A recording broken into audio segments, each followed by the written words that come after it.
Kaziranga, early morning. The monsoon had reshaped everything. Once familiar trails now slept under waist-deep floodwaters, and the open plains had been reduced to scattered islands of grass and half-submerged trees. The skies had not cleared in days, and a gray hush hung over the land like a held breath. Ranger Aaron had grown used to these scenes. He had lived many flood seasons here, but each one carried its own quiet ache. Water moved with slow determination, carving through bamboo groves, circling the stilted watchposts, and taking with it whatever couldn't hold ground. Most animals moved to higher ground early, driven by instinct and memory, but not all made it. Some were cut off. Some were too young to follow. Aaron steered the patrol boat gently through the shallow stretch west of Bagori Range. There was little to do but watch and listen. Usually, it was the calls of barking deer or the distant snort of a buffalo that broke the silence. This morning offered none of that.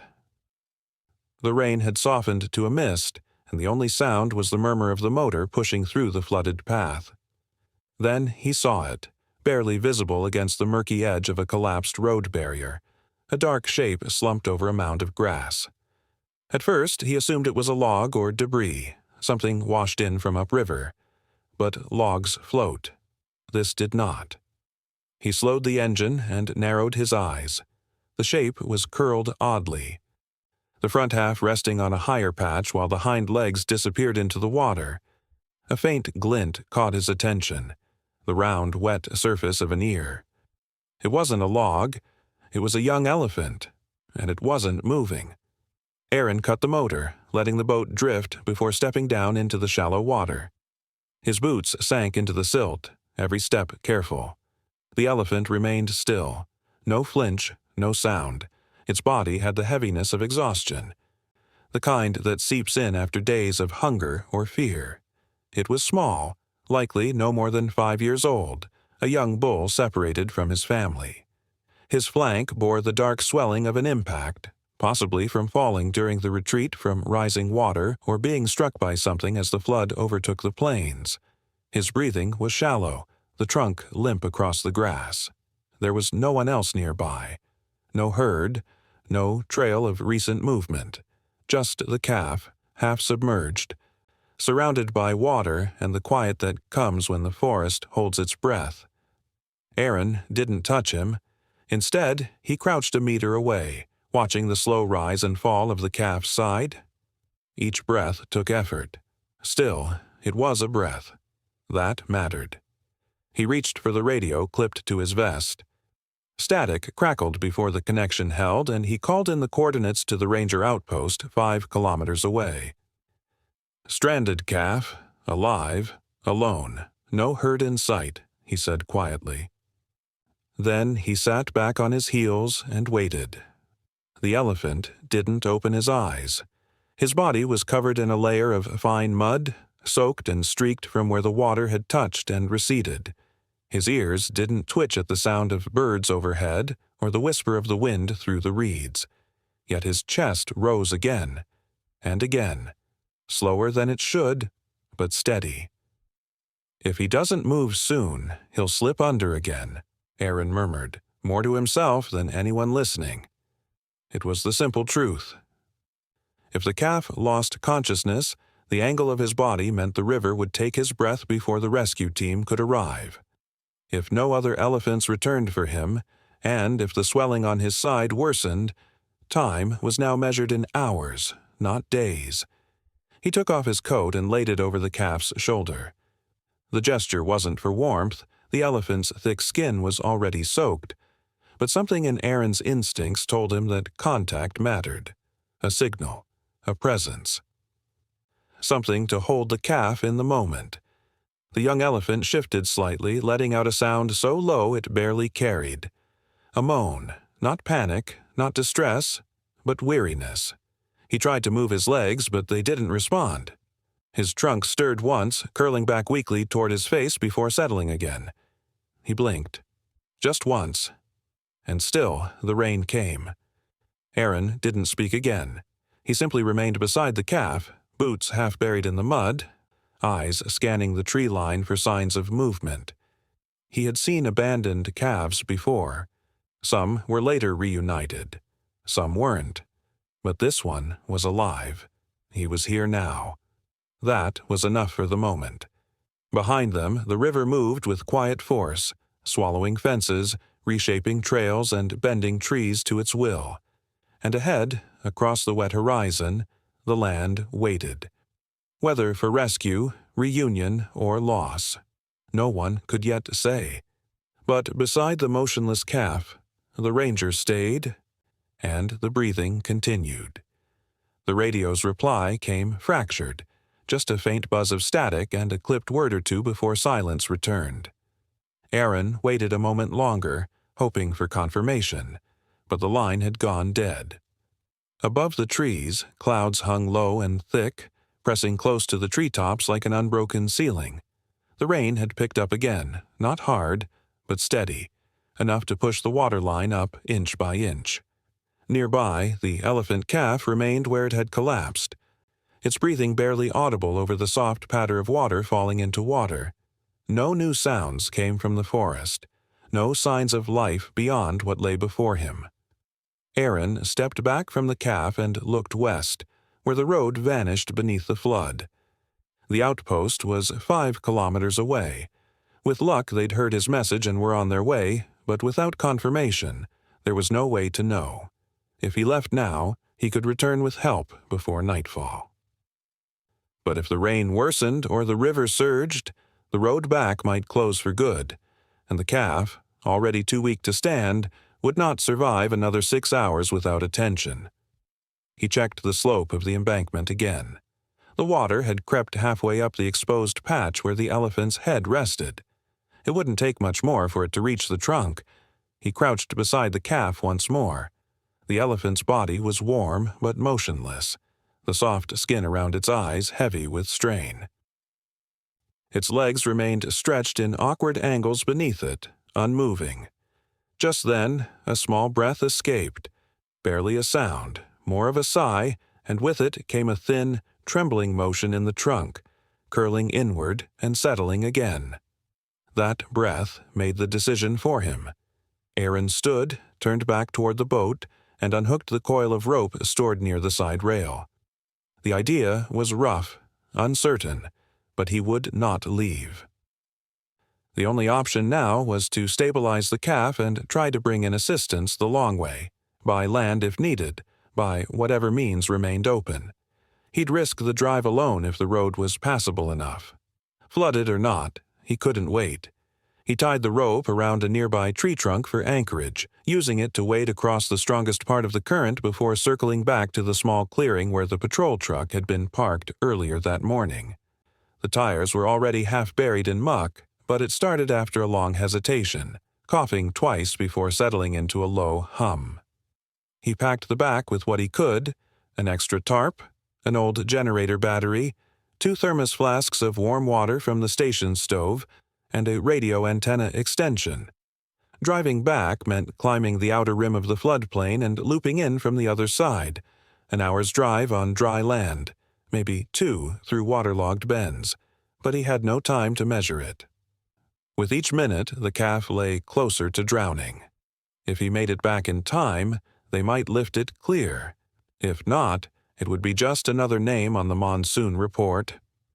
By the time Arun returned to the calf's position, the rain had soaked through his jacket and his boots filled with cold water at every step.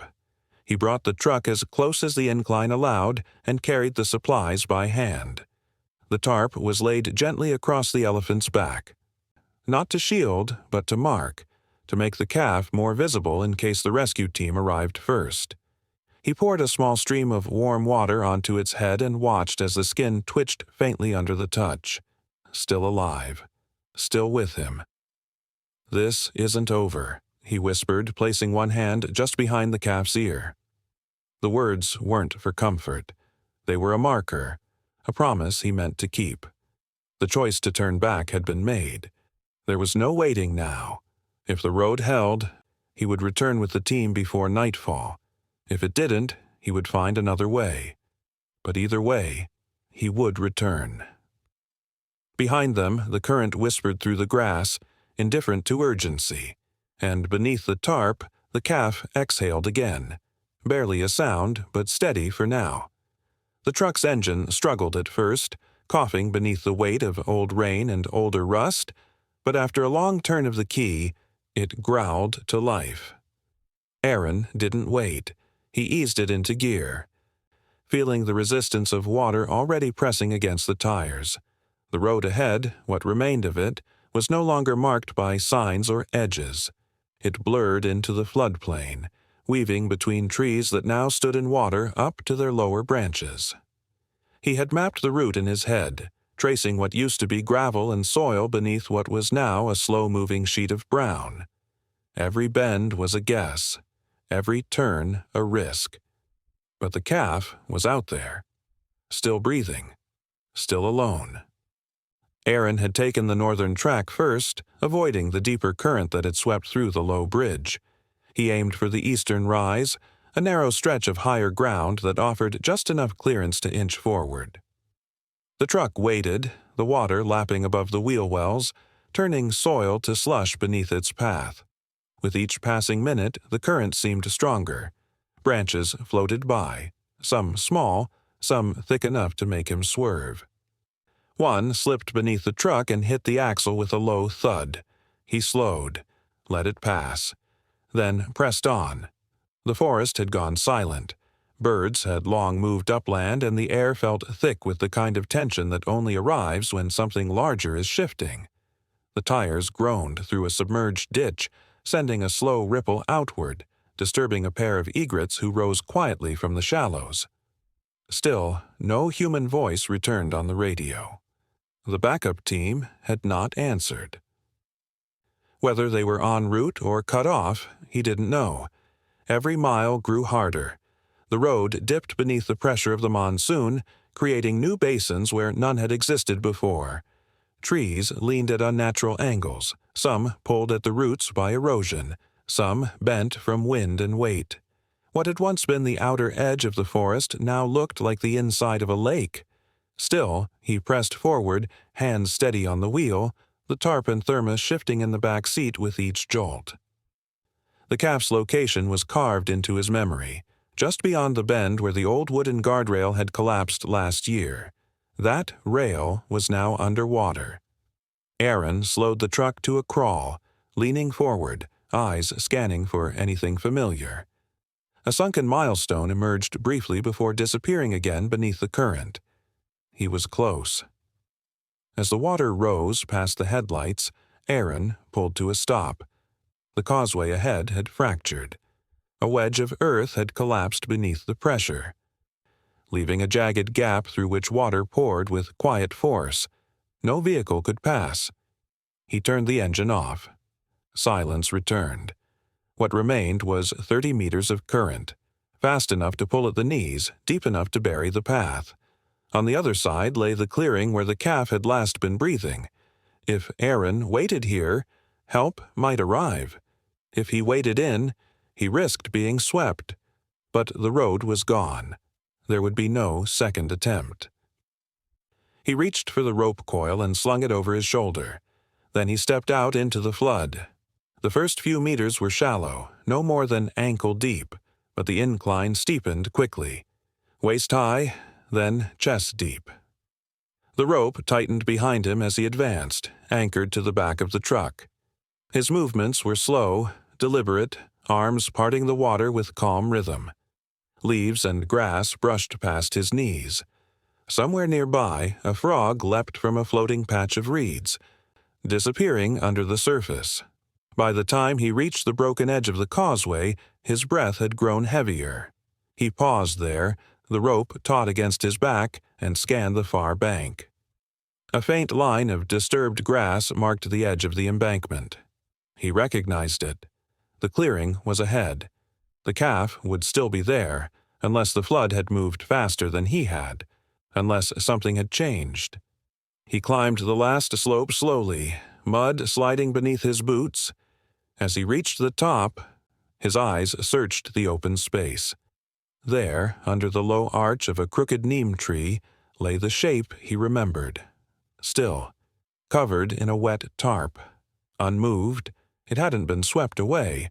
Not yet, but the current was still rising. If the calf didn't stand soon, if help didn't come quickly, the water would reach him. And then, even breath would not be enough. Aaron exhaled, quiet, steady. Then he stepped forward again. Aaron moved slowly across the sodden ground, each step sinking slightly into the wet earth as he returned to the clearing. The tarp he had placed earlier was still clinging to the elephant's back, darkened further by the constant drizzle. The calf had not shifted position.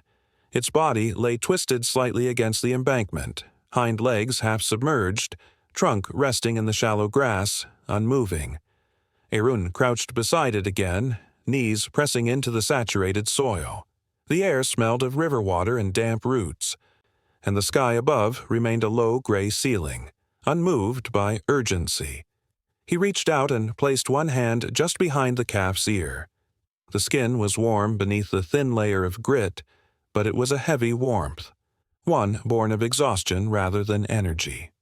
The elephant didn't flinch, didn't raise its head. Just a small ripple of motion passed along the hindquarters, a weak tremor, nothing more. Its breathing remained shallow, uneven, the kind of breath held not by strength but by habit, as though the body itself had not yet decided to stop. Aaron spoke quietly, not for reassurance but to mark the moment. "Almost there," he murmured.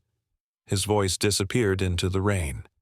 He moved both hands now, gently brushing away the heavier patches of mud from the calf's face. It did not respond. Its eyes remained half-closed, the whites dull and cloudy, not tracking his movement. He reached into the supply pack and retrieved one of the thermos flasks. Uncapping it slowly, he poured a small stream of warm water into his palm and then dabbed it softly along the elephant's ear, rubbing in slow, circular motions. The calf's skin twitched slightly beneath his fingers, a subtle, involuntary reflex, but there was no effort to move, no sign of alertness, just the body, still and breathing, caught between waiting and fading. Aaron moved around to the side, kneeling beside the foreleg. The mud here was thick, caked over a long scrape that ran from the calf's shoulder down to the chest. Not fresh, but still tender, likely where it had been dragged or slammed against debris during the flood. Another tremor ran through the legs, a flutter of nerves, not motion. The muscle memory of trying to stand was there, but the body had nothing left to give. Its joints didn't flex. Its spine stayed still. Aaron pressed his palm flat against the calf's rib cage and felt the slow, steady rhythm of its breath. One beat, then another. But no strength gathered, no attempt to rise. If it didn't stand soon, the risk of organ failure would increase. Lying on one side too long, especially in the cold and wet, would press down on the lungs. Even with support, even with warmth, its body might not recover. If help didn't come within the next few hours, the calf could slip further into shock, and recovery would no longer be an option. Aaron turned his attention back to the radio. But the signal remained dead. He checked the antenna, readjusted it, and held the receiver close. No reply. Time was moving faster than rescue.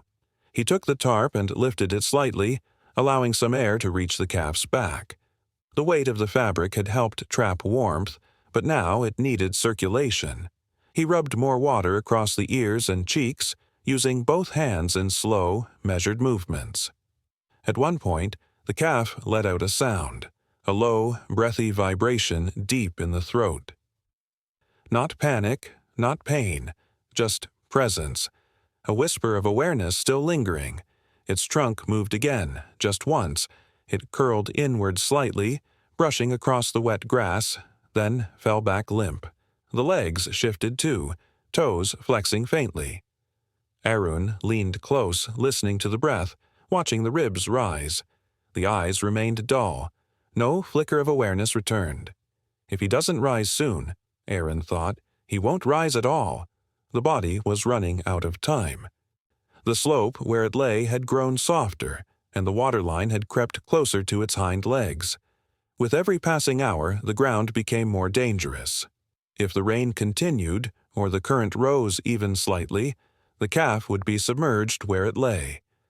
But for now, it was still breathing, still here. Aaron adjusted the tarp once more and returned to the calf's side, resting his hand again behind its ear. The sky remained sealed in gray, but a faint wind stirred the reeds at the forest's edge. The calf didn't lift its head, it didn't cry out, but the legs twitched again and the breath remained steady. It was not enough, but it was something. The rain softened to a fine mist, drifting down like dust across the clearing. The sky remained pale and heavy, but the harsh rhythm of the storm had passed, leaving behind the stillness that follows water's rage. Aaron knelt beside the calf again, sleeves rolled, fingers trembling slightly from the cold and weight of the morning. The young elephant's chest still moved, just barely. A slow push outward, a shallow fall inward. Breath. But the eyes stayed closed and the legs had not lifted since the last tremor. The rope was slack now. The road behind them was no longer an option, and the radio still returned only silence. Aaron opened the second thermos. The liquid inside was still faintly warm, saved from earlier that morning when he had packed it with little thought beyond routine. He cupped a handful and let it run gently over the calf's head, watching as the water trailed down its temple and pooled in the shallow curve beneath its eye. The skin there twitched, a soft flicker, but the lid did not lift. He repeated the motion slowly, rhythmically, a gesture of presence rather than urgency. The calf did not react with fear. It no longer had the strength to startle. But there was no collapse either, no final stillness, only the fragile continuation of breath. With quiet movements, Aaron took the extra tarp from the truck and unfolded it, spreading it across the elephant's back with care. The first tarp remained in place, damp but still offering coverage. This second layer helped trap warmth. The calf's spine was too thin under the folds of skin, its sides sunken from dehydration, but the tarp pressed down like a second skin, settling into the shape of what could still survive. Aaron tucked the corners beneath the legs, one after the other, brushing away fresh mud as he worked. Hours passed with no change in sound, no crackle of tires or approach of boots. The forest remained distant and hushed, as if the trees themselves had drawn back to let the moment decide its own outcome. Aaron sat cross-legged near the calf's shoulder, his coat pulled tight against his chest, both thermoses empty now, both hands resting on his knees. He didn't speak again. Words had no place here. From time to time he adjusted the tarp, cleared away the puddle forming near the neck, smoothed the creases where water gathered.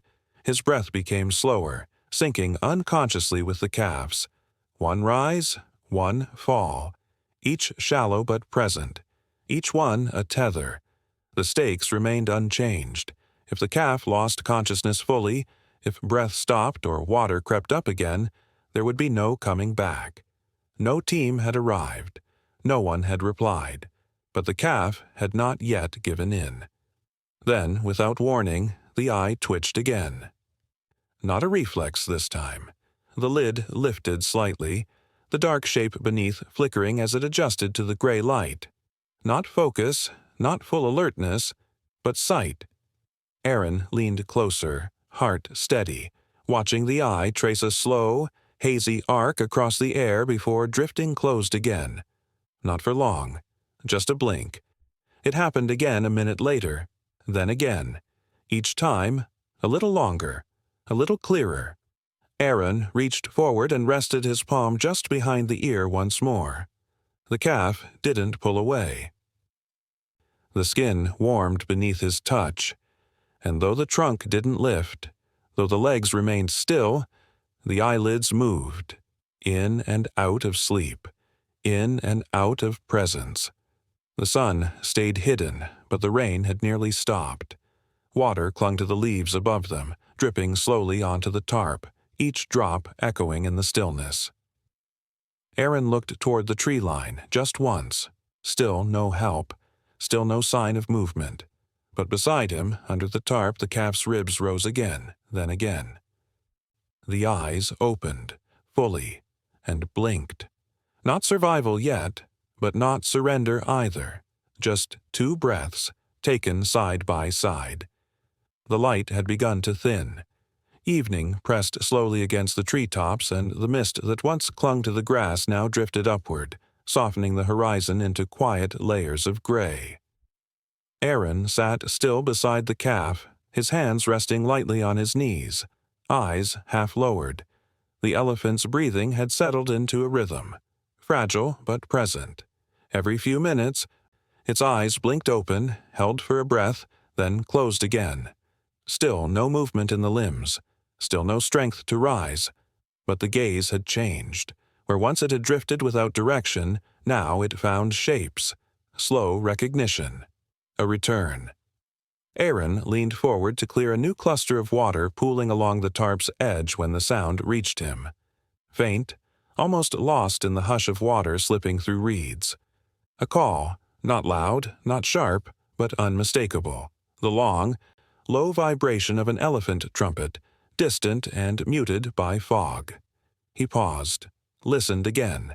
It came once more, then fell away into silence. He rose to his feet, moving slowly, careful not to disturb the rhythm that had returned between them. His eyes scanned the tree line beyond the flooded grass, searching the pale blur of mist that had begun to gather near the eastern rise. At first, there was nothing. Then a shift. A large shape moved behind the veil of trees, too still to be wind, too sure to be alone. Another call followed, this one softer, almost questioning. Aaron stepped back from the calf only a few paces and waited. The calf remained down, trunk limp, legs unmoved, but its ears twitched now, faintly lifting with effort, one folding, then slowly unfolding again. Then the matriarch appeared. She stepped through the last row of trees with slow certainty, her silhouette large and grounded, her ears spread wide, her trunk lowered but alert.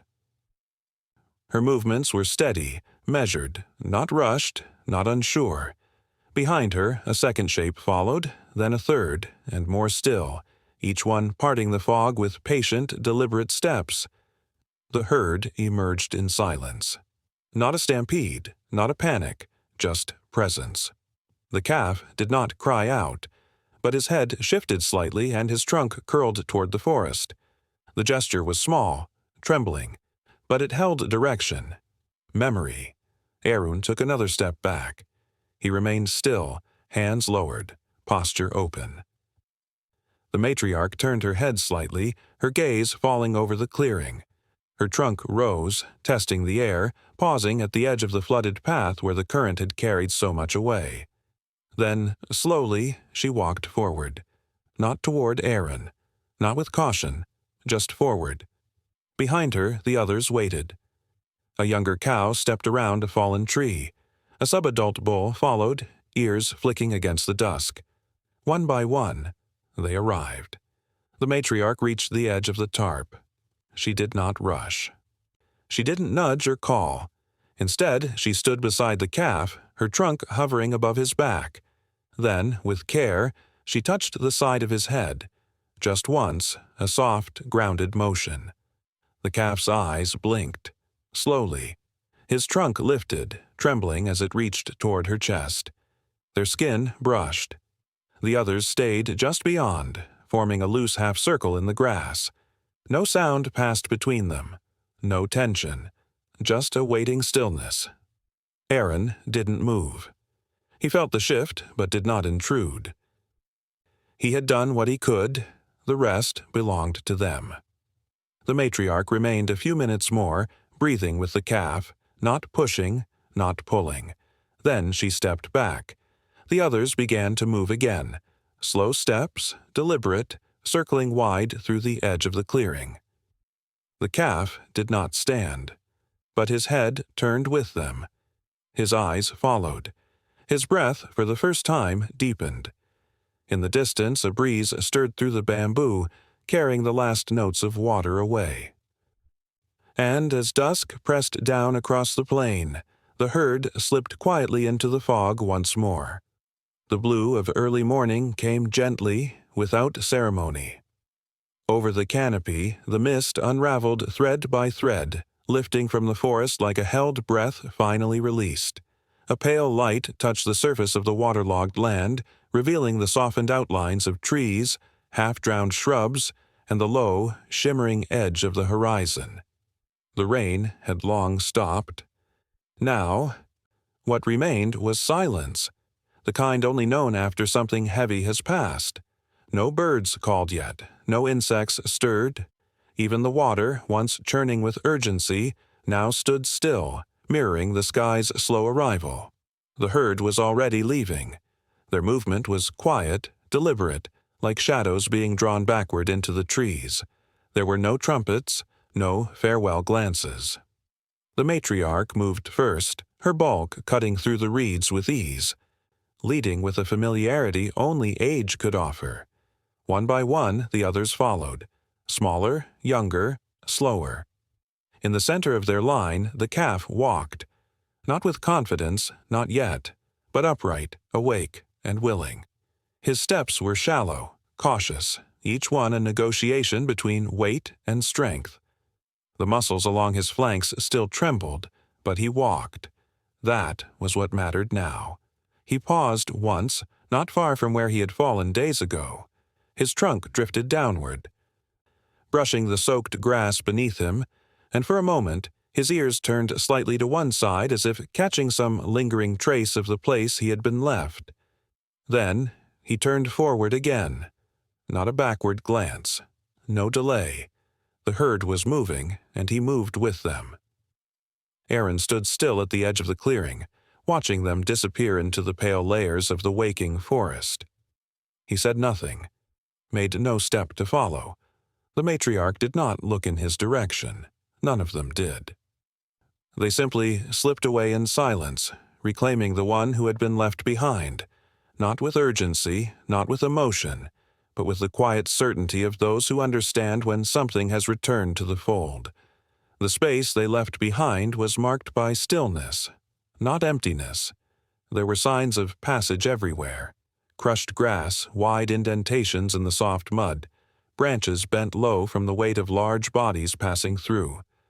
But it all felt like memory now, already receding. The calf had stood. He had followed. And that was enough.